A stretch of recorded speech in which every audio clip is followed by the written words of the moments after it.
ครับวันนี้เราก็จะมาเรียนมาสิกขานะครับมาเรียนสิกขานะครับภาษาละนานะครับจากอันอ่าที่เพิ่นเขียนข้าวเป็นข้าวหงหินนะครับเราก็ได้เรียนไปได้สองแบบนะครับจะได้หันภาษาละนาเมื่อ100 ปีที่แล้วเพิ่นยังเขียนกันอย่างไรกูนะครับแล้วอันมาถึงอัน นั่นจะได้หันว่าจันเจิงของข้าวโบราณนะพวกเขียนอย่างใดนะก็จะได้อ่าจะได้รักษาไว้ให้ลูกให้หลานนะครับไม่วันนี้เรามาอ่านต่อนะครับอันในตอนที่แล้วเนี่ยเรามาอ่านถึงนี่เนาะเนี่ยตามกัมปีเดิมแม่นนะครับแม่นแม่นแม่นแม่นยังแม่นแม่นแม่น แม่นแม่นตัดนะครับแม่นตัดนะตัวตะนะครับตัวตะมันเหมือนตัวทะมันเรียกสมัยเนี้ยเฮาสังเกตก็เพิ่นว่าถ้ามันแวมดังข้างนี่มันก็เป็นตัวทะถ้ามันตั้งชื่อก็มาเป็นตัวตะแล้วครับมาแม่นตัดนะครับอันมหานะครับมหาเอาขยายทำหน่อยเนาะเดี๋ยวท่านจะหมานเอามันใหญ่ๆนะอ่ามหาลาภามหาลาภาโบพิษแผกปัดนะครับปัดบอพิษแผกปัดอันที่อันง่ายๆก็อ่านไปนะแล้วก็เวลาถ้าอันที่มันยากนะก็จะอธิบายนะครับตามตามอันนี้ตัวสะนะตามเศษได้ตามเศษได้ตามเศษได้เฮียนมาอันนี้ตรงตัวเฮียนมาก็อ่าแล้วทุนแล้วทุนแต่ก่อนนั้นมันเพิ่นบ่ถือกันนะไม่กูนะจะทุนก็อันนี้เนี่ยแล้วทุนขาบนบแล้วทุมขาบนบตามกกำปีกำปีตามกำปีอ่าแล้วตามแล้วทุนขับนบตามตามกำปีกำปีอันนี้อย่างตัวละเออตัวตะตัวตะกำปีตัวตะแล้วโหงานเป็นตัวทะกำปีถาตัวละเนี่ยเราอันกำมาได้ทำประมาณเนี่ยกำตามกำปีถาตามกำปีถานะครับเนี่ยเดี๋ยวอันตัวตะแล้วโหงานเป็นตัวทะนะครับตัวทะกับตัวละมันต้องไม่อ่านเนี่ยมันต้องอ่านว่านะครับว่าบุตรว่าบุตรว่าบุตรอันนี้มันต้องเป็นว่าบุตรลาเนี่ยเป็นราชานะครับราชานะราชาอันตัวจะบน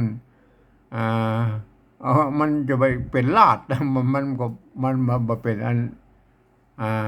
เป็นบุตรนะว่าบุตรราชานะครับราชานี่มันก็ถ้าจะเขียนก็ไว้ใจนะมันเป็นราชไปนะบุตรราชาทรงคันอยู่หันนะครับหันเป็นนะครับเป็นเป็นยังเป็นโพธิสัตว์นะครับเป็นโพธิสัตว์ตนนะครับตนเป็นโพธิสัตว์ตนนะครับตนยังไปดูแล้ว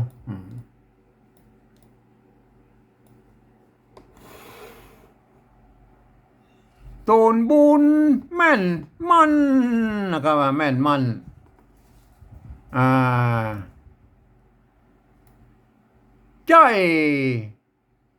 อันนี้มันเขียนมันตัวจะอันนี้มันมีใบต่างๆนะใจคนโยโยยานโยยานมนุษย์มนุษย์เขาเขียนอย่างนี้นะตัวดะสะกดเลยนะครับมนุษย์ การผ่าสูตรผ่าสูตรกายการผ่าสูตรกายมันตกไปพวกก็เลยเขียนอันเป็นดินสอไว้ตรงนี้นะจักพานนะจักผายจักผายจักผายพี่พบมามันน่าจะผ่านนะครับจักผายพี่พบมาจักผายพี่พบนะครับเป็นปิ่นนะครับเป็นปิ่นเจ้าเป็นปิ่นเจ้าครองเมืองครองเมืองครองเมืองนะครับอันอันนี้อันบนอันบนนี่เพื่อจะฆ่าถ้าจะฆ่าไว้นะนี่เอามาเอาตัวรูปนี้อ่านตัวปะตัวหงนี่พระบอนะครับพระบอเพชรพระบอเพชรพระบอเพชรเป็นยังไงมาบอพิษหรือบอเพชรมันอันถ้าเป็นฉบับลำปางบนบอพิษนะครับพระบอพิษนะอันนี้บอเพชรใช่ไหมก็แล้วแต่แล้วมันแต่ละที่มันฉบับนี้มันเหมือนเพื่อนพระบอเพชรนะเจ้าเต้นคำเหลืองมีอย่างมีมโนเนืองมีมโนเนืองมีแล้วก็มีอันนี้ให้มีตัวมะเนาะมีเอาไปก่อนต่อหรอกมีมโนเนืองม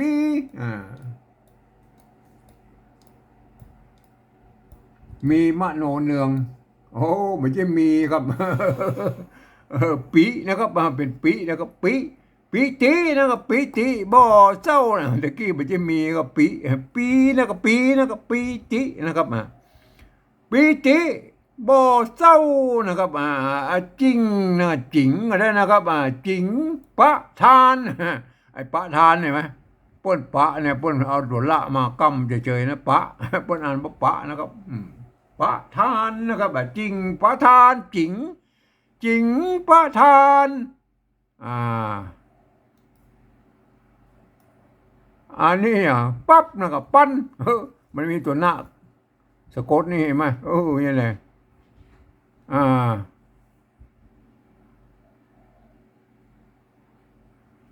ประธานปั่น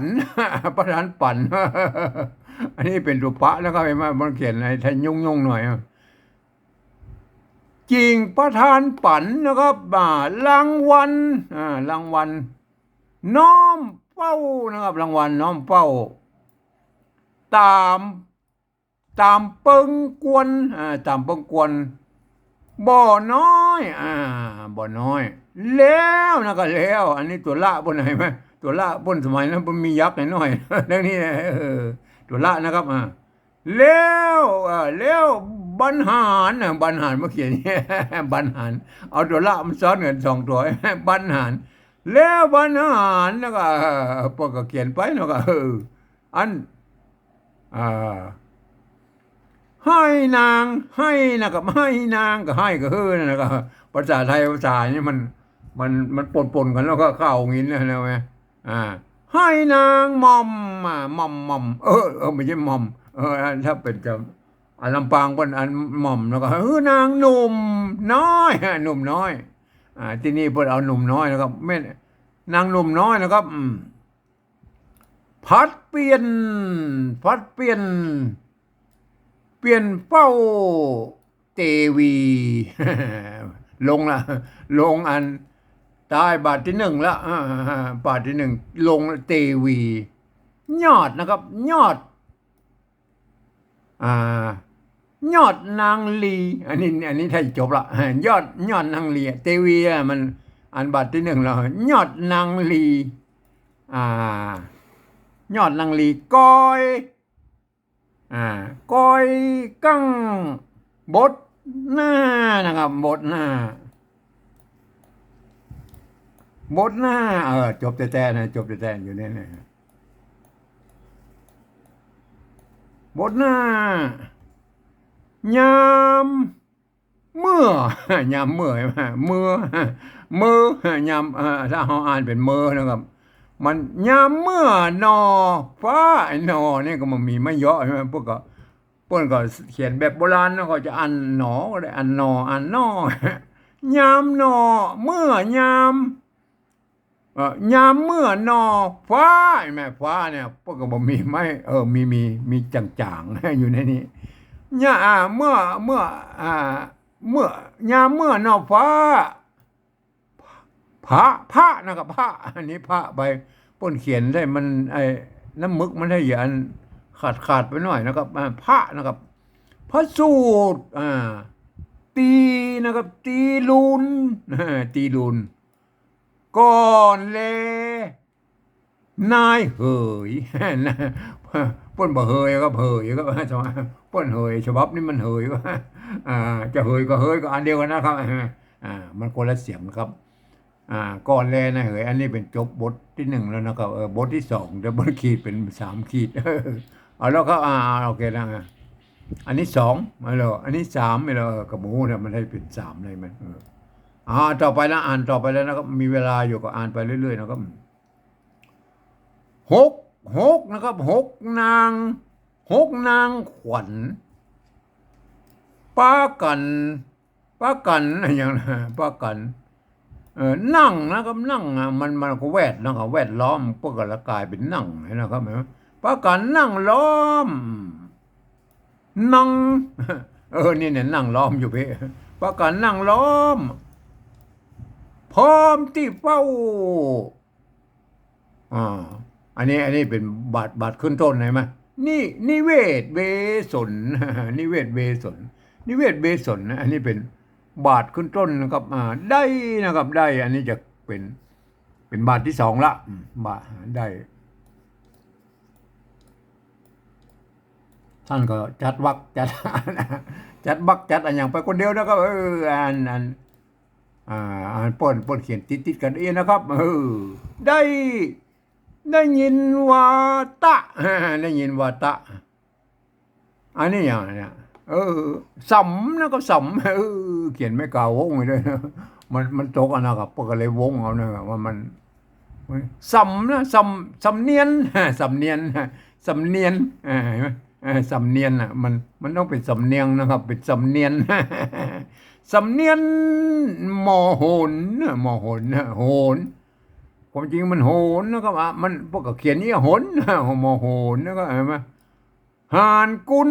กลแล้วก็หานกุลกลตวกนะครับตวกตวายบอกบอกเขียนแบบโบราณนะมันต้องมีตุกะใช่ไหมบอกแจ้งนะครับบอกแจ้งป้ากันเสียใจพระไทยเหี่ยวอันตัวว่าเอาไว้ระบนมันว่าใช่ไหมว่าเหี่ยวแห้งอะไรเหี่ยวแห้งกลัวหกใจแปลงลูกฮักนะครับลายแปลงลูกฮักนะครับไม่6ลายแปลงลูกฮักไปต่อนะครับ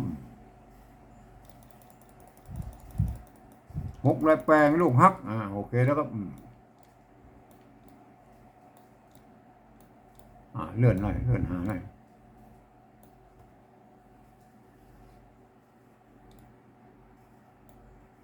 ไปไหนลูกฮัก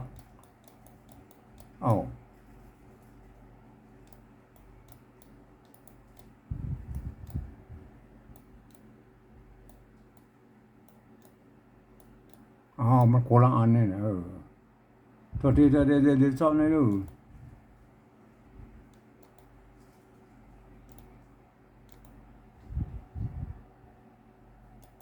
เลื่อนไปนี่เนี่ยตัวนี้ได้แล้ว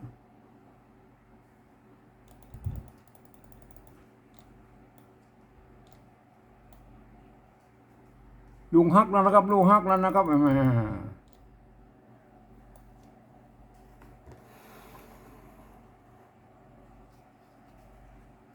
อันนี้อย่างนะตุตะตุตะไม่กุตุตาวาสนาเห็นไหม มันน่าจะเป็นตัมวาสนานะครับตุตะตุตาตุตะตัมวาสนานะครับตุตะมันตุตาตุตาวาสนาก็เป็นตัมวัฒนานะครับตุตะตุตาตัมวาสนาบ่มีบ่มีในตัวหางมาบ่เอไม่รู้บ่มีบุญนักเหมือนองค์นอนอพวกก็มันมีไม่เยอะนะครับองค์นอเน่าเอ่อนอเน่าโปโปทันนะครับสังเกตนะครับไม้โกบนอย่างอี้นะครับไหมพอขึ้นมาอีแล้วเพ่แต่ถ้าขึ้นไปเซื่อๆเป็นระวงเป็นระวงโปทันนะครับโปทันอันนี้อย่างนั่งมันนั่งมันมีไม่ย่อนั่งนะครับมันมีไม่ย่อก็ใส่ไม่ย่อไว้หน่อยนั่งนะครับเพิ่นพวกเขียนแบบโบราณจะนั่งอะไรนั่งยังได้นะนั่งแล้วนั่งพินิจนั่งพินิจอันนี้ตัวพระมันขาดไปหน่อยมันเป็นบทเขียนมันขาดความจริงบนอยากเขียนมันตึงแล้วมันตึงพร้อมนะครับพร้อมนั่งพินิจพร้อมเปิกนะครับเปิกอันนี้มันตัวพระป้อมก็เขียนเต้าอ่ะป้นสมัยโบราณเพื่อจะเอาเปิกก็ได้เอาเปิกก็ได้เอาเปิกก็ได้นะครับเอาเปิกก็ได้พวกก็เขียนอ่านไปได้หลายเสียงนะเปิกสากันนะครับเปิกสากันถาอันนี้มันถามันถาอ่านท่านะครับท่ากันอันท่าอันปุตนะครับปุตท่าปุตในคันในคังในคังมันควรจะเป็นในคันนะครับถ้าปุตในคันผ่ากดอันนี้มันควรจะเป็นในคันนะครับไม่คังใช่ไหมโอเคนะครับมาพวกผิดไปบ้องอย่างบ้องแล้วก็มันควรจะในคันนะครับมันเป็นในคังปุตในคันนะครับผ่ากดเกิดได้นะว่าโคดเกิดได้นะครับลูกของเฮานะลูกของเฮานะครับลูกของเฮาโอเคนะครับต่อไปนะครับลูกของเฮาเตี้ยงนี่ตุตะมันไม่กงไม่กำเตี้ยงตกต่ำนะครับตึงตกตึงต่ำใช่ไหมเตี้ยงตกต่ำไต้นี่มีไม่สัตว์หน่อยอันไต้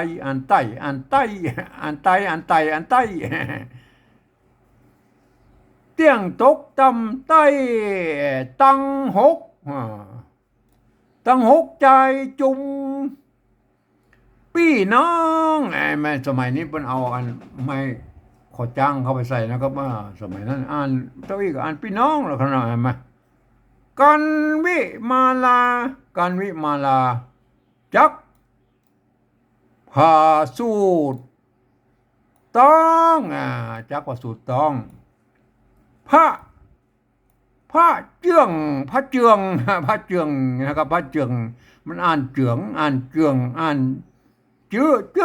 นะครับพระเจืองเจ้ามันแบบเจืองเจ้าพระเจืองเจ้านะครับพระเจืองเจ้าความจริงมันพระเจืองเจ้านะครับมันจะเอาจะเขียนนะครับเจืองเจ้าพวกเอาจะเขียนก็พระเจืองเจ้าหรือเจืองเจ้าพระเจืองเจ้าโปธา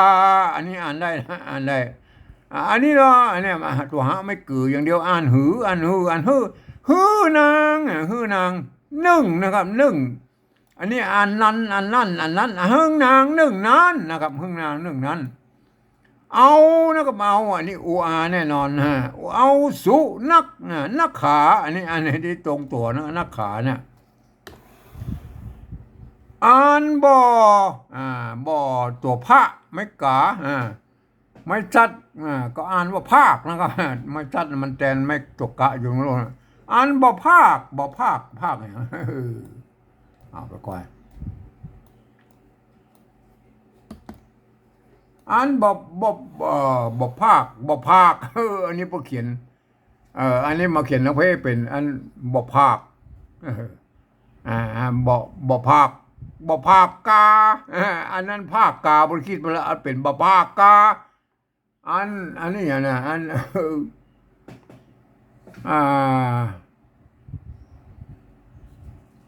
อ่านมนะครับมันนมไหมภาคกา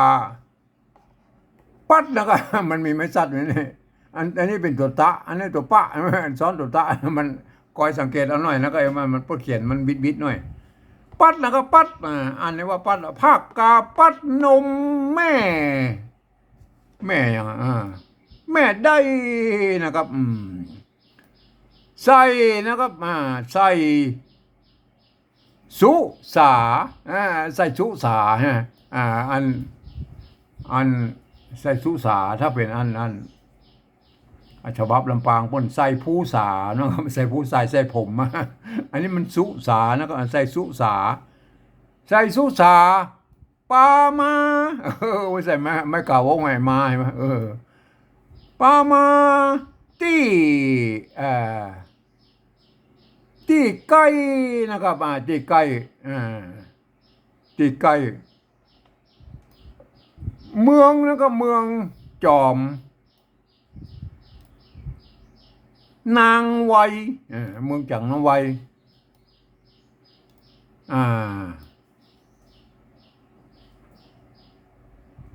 อันนี้มันจะควรจะปวดต้องเปล่านะครับเปล่ามันน่าจะเป็นปวดเปล่าต้องนะเปล่าต้องโอเคพวกนะครับพวกเฮา6 คนพวกเฮา6 คนปากันแวดนะครับแวดล้อมนะครับแวดล้อมยานะครับเห็นไหมเปิ้นอ่านยาเปิ้นบ่มีไม้แล้วก็อ่านยานะครับล้อมยาฮื้ออื่นเนี่ยอื่นอย่าฮื้ออื่นเห็นไหมอื่นอย่าฮื้ออื่นผู้นะครับอื่นผู้ใครมากันผ่าสูตรป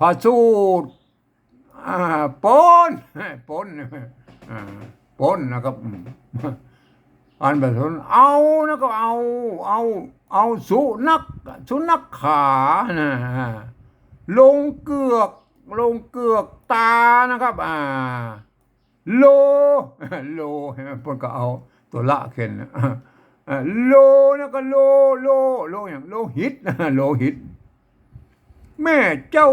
นะครับแม่เจ้ามาแล้วเอาปุตตาอันนี้ตัวอย่างนะปุตตาที่พระที่พระที่แล้วก็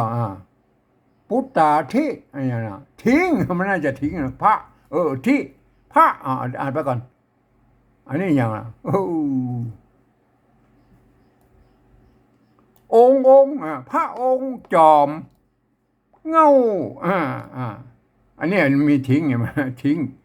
อันนี้มันโผล่มาอันนี้ที่ยังบอกเข้าแก๊บเลยนะอันนี้ทิ้งนะครับทิ้งใช่ไหมทิ้งมันมีไม่ก็จ้างก็ทิ้งแล้วก็ทิ้งอย่างอันทิ้งตอดนะฮะอันนี้ตอด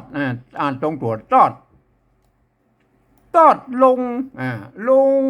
ตะวาตะวะนะครับทิ้งลงตะวาอย่างตะวะลาตะวะลานะครับตะวะลานะครับอันนี้ถ้าจะ การนะครับการทราบถึงแล้ว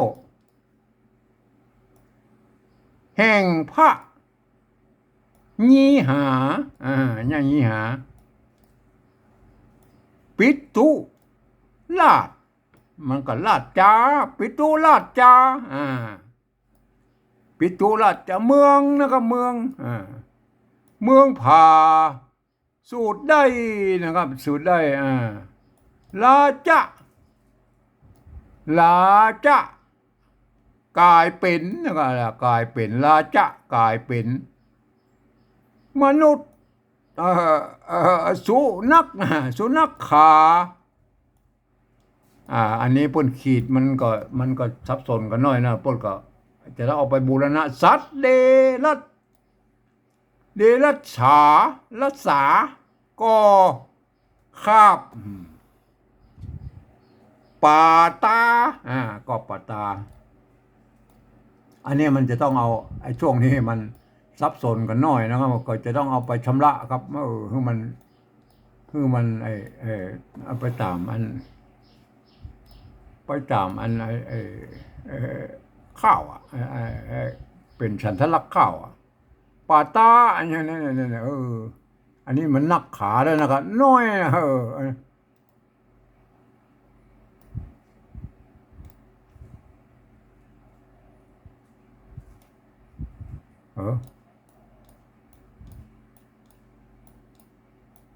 อันที่ขีดไปไหนแล้วโอเคเอาละไปไหนแล้วเดี๋ยวกันเนอะไป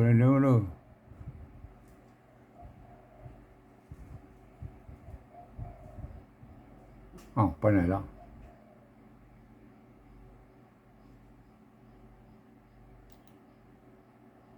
นี่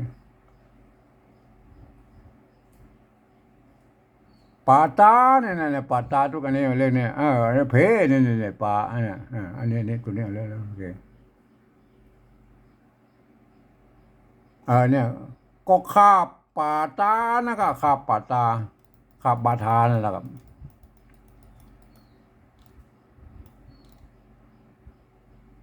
ป่าละป่าละอองเจ้าคงจักไล่หนีนางตังนางนอเน่าป่นก็มีสัตว์เร็วเขียนอย่างวงมานี่นอเน่าจอมมาดาแม่ไทยเฮากวนนะครับเฮากวนแสวงนะครับเฮากวนแสวงสอดแนมมาไว้นะครับมาไว้สุอย่างนั้นปุ่นขีดสุนักนั่นแหละหันทางหน้าละสุนะครับสุปุ่นขีดละอยู่ตรงหน้าเว้ยสุนักสุนักน้อยนักน้อยอันนี้บนบ่มีใส่ละห้ามก็นักน้อยมันต้องไปอ่านขะไปละนักน้อยลายดำนะครับลายดำลวดบังเกิดร้อนบันร้อนนะมันความจริงมันสำเนียงมันต้องฮ้อนนะครับเห็นไหมลวดบังเกิดร้อนร้อนฮ้อนนะครับหินบรรลุดูกำดูกำก็แค่นี้นะกำก็กำเนี่ยบรรลุกำไม่ต้องไปอย่างนักแต้นเตียงคำแต้นเตียงคำอันนี้ป่นเขียนแล้วมันขีดไปพระนะครับอันนี้ป่นเหมาอันนี้พระอินนะครับพระอินอยู่ห้องนะครับอยู่ห้องหกสวรรค์อยู่บนคงต้องอยู่บนคงต้องทัดนะครับจดตะละหงอ่านว่าจดทะนะทัดตรัสนั่นแหละทัดซ่อง เนี่ยมันเนี่ยไหมเนี่ยมาความจริงมันเขียนอย่างอี้มันจะแปลว่าเป็นลูกก็ได้เป็นรู้ก็ได้นะก็เห็นไหมรู้เหตุรู้เหตุหูเหตุโอเคนะเอาใจความว่านะหูเหตุนะครับหูเหตุนะมันลุกเขียนลูกก็ได้นะก็หูก็ได้นะก็เห็นไหมหูเหตุอุบายนะครับมาการถึงอย่างนะการถึงอันการถึง10 เดือนอันนี้ปะการถึงปะลาการถึงปะลา10 เดือนไม่ใช่ปะลาเวลานะครับเวลามันอันนี้เวลามันเขียนแล้วมันหายกันไปหน่อยนะครับเอาไม้เก๋นะครับการถึงเวลา10 เดือนนะครับ10 เดือนถึงหมายนะครับมาจอมพระองค์นายนะครับจอมพระแก้วเจ้านะครับจักพาสูตรตนนะครับบทตนออกออกเดือนทรายไม่ใช่ทรายพายนะครับพายเจ้าออกเดือนพายเจ้าจากในคันนะครับมันในคังไงเป็นในคันนะครับจากในคันในคันเอาอ่านให้หน่อยก็บอกจากในคันตึกเนี่ยจากในคันจากในคันแม่ท้ายนะครับเอาตึกนี้นะครับเอาตึกนี้แม่ท้ายนะครับจากอันส่วนวิมาลาเนี่ยก็เอาไว้ก่อนก็โอเคเนาะเอาไปดูอันที่เขาแปลมาแล้วก็นะไหมครับที่เขาป่าอันตึกแม่ไทยนะครับตึกแม่ไทยอันนี้เนี่ยอันนี้แม่นอันความเดิมนะแม่นแล้วก็ตัดนะครับว่าเฉพาะวันนี้มันแม่นตัดนะครับแม่นตัดแม่นตัดแม่นตัดแล้วนะครับเนี่ยเขาลองกอยแล้วอันนี้มาชำระแล้วอันปริวัติเป็นภาษาเอาภาษาไทยมาเขียนเป็นภาษากำเมืองปริวัติเป็นภาษาละนาเนี่ยตามแบบที่3นะครับตามสำเนียงกำอู้ของเจ้าละนาไตยวนเชียงใหม่นะครับเจ้าละนาไตยวนเชียงใหม่ครับก็พร้อมกับชำระไปตัวนะครับบางทีพ้นจะตกหล่นตรงนั้นตรงนี้เขาก็ให้มันม่วนไปนะครับเอามหาลาภานะครับบ่อพิษแพกปัดนะครับตามเศษได้เลียงมานะครับตามเศษได้เลียงมาแล้วทูลขาบนบตามกัมปีถาว่าบุตรลาจาทรงคันอยู่หั่นนะครับเขียนเป็นอันงามๆหน่อยคันความจริงพอเอาตัวข้าห่างยาวเขียนแล้วก็เอาสะกดได้ตัวหน้าก็มีสะกดได้ตัวหน้าก็มีคังกันยังมีหน่อยแม่เป็นโพธิสัตว์เป็นโพธิสัตว์ตูนบุญแม่นมันใจโยญานมนุษย์จนโยญานมนุษย์กันผ่าสูตรกายจักภายพิภพเป็นปิ่นเจ้าครองเมืองใช่ไหมเห็นไหมอันวรรคที่2ของบทที่1เนี่ยพบใช่ไหมเนี่ยพวกก็ลงเจ้าใช่ไหมวรรคที่3ใช่ไหมเนี่ยอันนี้แม่ป้อนวรรคที่3มันลงปัดใช่ไหมไอ้วรรคที่3มันก็ลงได้ใช่ไหมเนี่ยนี่มันเป็นลักษณะของข้าวป้นเขียนว่าเป็นข้าวจ้อยนะครองเมืองนะโอเคนะใครมาครองเมือง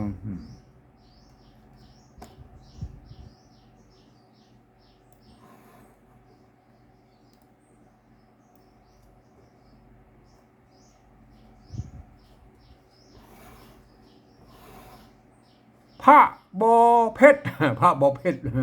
เปิ้นเขียนเพชรเขาก็เพชรแล้วนะเพชรตัวเปิ้นพระบอเพชรนะครับเจ้าเต้นคำเหลืองมีมโนเนืองปีติบ่เศร้านะครับมาจริงประทานปั่นนะครับปั่นมันเอาปั่นอย่างเดียวก็เพราะมันปั๊บปั่นก็มามันถึงปั๊บถึงปั่นเอาปั่นอย่างเดียวก็เพราะจริง ประธานปันรางวัลน้อมเฝ้าตามเปิงกวนบ่น้อยบ่น้อยแล้วนะครับแล้วบรรหารให้นางหนุ่มน้อยพัดเปลี่ยนเฝ้าเตวีลงแล้วเตวีมาเพื่อจะจบละอันนี้จบของเพื่อนไหมยอดนางลีบทจดบทเนี่ยใช่ไหมบทที่หนึ่งเนี่ยยอดนางลีก้อยกั้งก็ก้อยกั้งไอ้ก้อยเนี่ยมันเป็นเสียงอันไม่ใช่ก้อยนะครับก้อยมันก้อยกั้งเห็นไหมก้อยมันเสียงโทปกติแล้วกั้งเสียงโทพิเศษใช่ไหมยอดนาลีก้อยกั้งบดหน้ายามหน่อฟ้าพระสูตรตีลุนก่อนแลนายเฮยมาก่อนแลนายเฮยอันนี้เป็นจบไปตรงนั้นแล้วครับมาที่เขาอ่านรวดไปสักหน่อยนะโอเคนะครับบทที่สองหกนางขวัญป้ากันนั่งล้อมพร้อมที่เฝ้านิเวศเวสนเห็นไหมเนี่ยหกนางขวัญเห็นไหมเนี่ยเปิ้นว่าเจ็ดตัวเตียวสามตัวเหลวหกนางขวัญสามกำเห็นไหมป้ากันนั่งล้อมสี่กำเห็นไหมเจ็ดกำเนี่ยเตียวไปก่อน พร้อมนั่งเฝ้าสามกำเหลวมาหาล้อมเนี่ยแม่ความจริงมันเหลวไม่ได้ก็เปิดเอาพร้อมมาสัมผัสก็ล้อมเนี่ยแม่เนี่ยมันเป็นเยี่ยมนะวิธีเปลี่ยนข้าวเปิ้นไม่ใช่เอาไปเปลี่ยนไอ้แบบของโบราณนิเวศเบสนนะครับได้ยินว่าสำเนียนเป็นสำเนียงสำเนียนหมอโหนนะมันสำเนียนนี่มันบอกก็พ่อนะเอาสำเนียงแล้วกันนะสำเนียงโดดเลยนะบูรณะเอาไว้หน่อยโอเคได้ยินว่าสำเนียงหมอโหนนะครับหานกุนโกนตัวตายนะครับตัวตายบอกแจ้งนะครับตกใจบอกแจ้งนะครับไม่ป้ากันเสียใจพระไทยเหี่ยวแห้งกลัวหกองแปลงลูกฮักลูกฮักนะครับ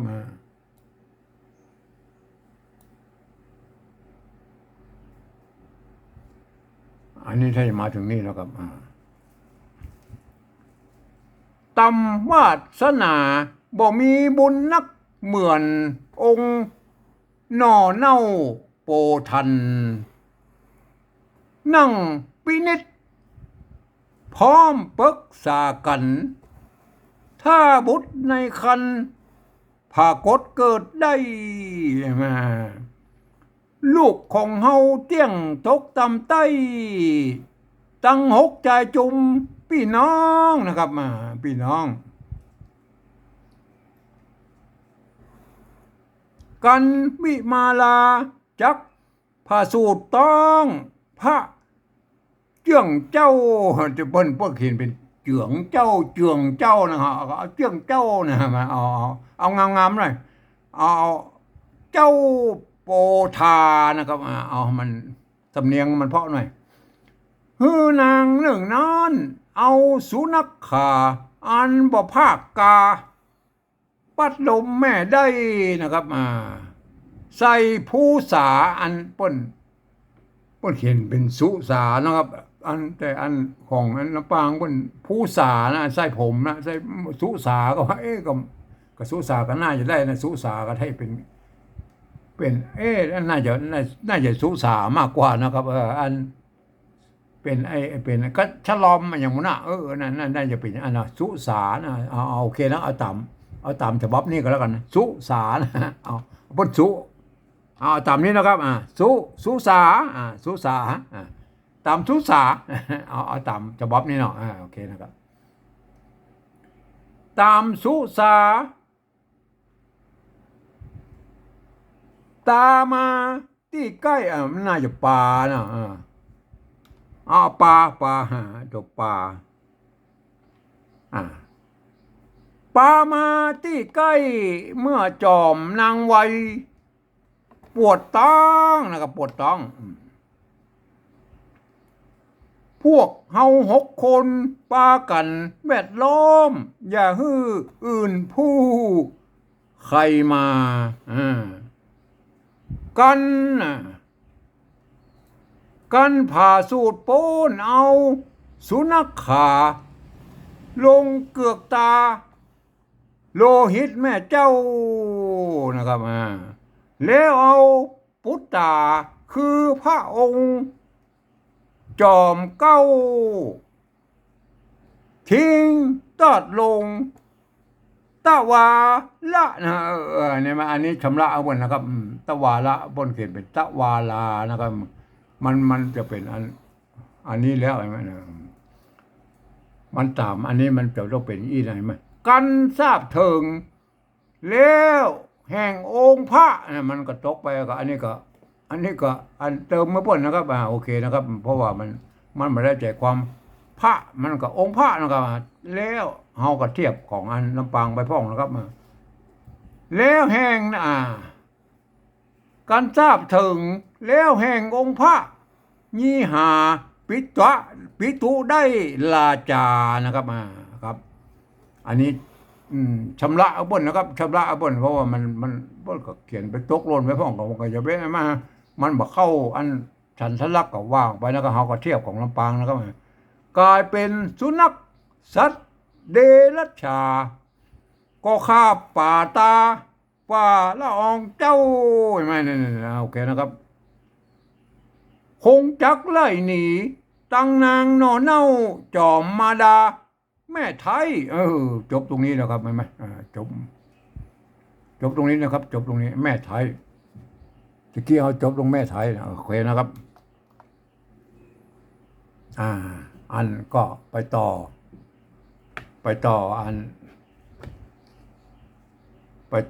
ต่อหน้านะครับจบตรงแม่ไทยนะครับไหม